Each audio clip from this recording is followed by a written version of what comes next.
It's important to participate in board discussions so that the directors make a decision collectively. And this is whether it's a trading company, whether it's a community benefit society, like most registered providers, or whether it's a charity.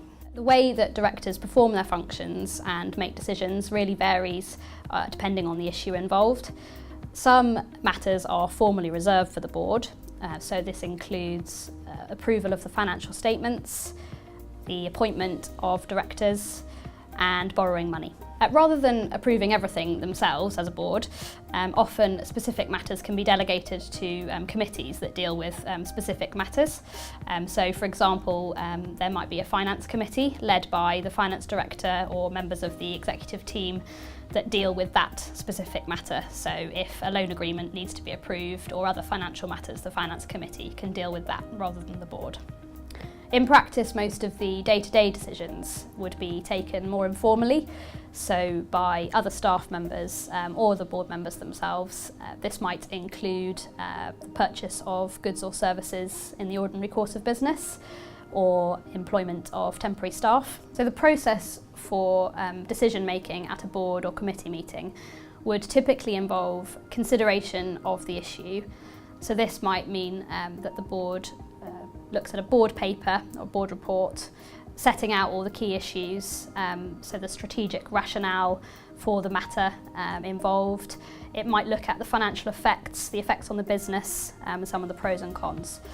There might be a presentation to accompany that board report, and then there would be a discussion by the directors. There should then be a formal documentation of the decisions made by way of a board minute, and this would set out the resolutions in particular, which are the decisions that are made by the board. Board reports don't have to be really long, but they should set out the material aspects of the matter. They could take the form of a summary of the pros and cons involved, so why should we buy this site or why should we not?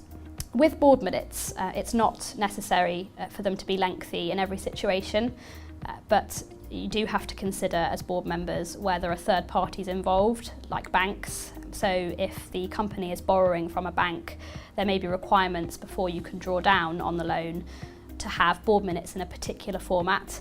So these might be prepared by the borrower's solicitors and agreed with the bank solicitors. But most of the time, the board minutes can just be a summary of the decisions made by the board. In summary, the key points that directors need to remember when making decisions are: what are my duties as a director? Are there any conflicts of interest that I need to consider in relation to a particular issue? And then always remember to formally record the decisions being made by way of a board minute.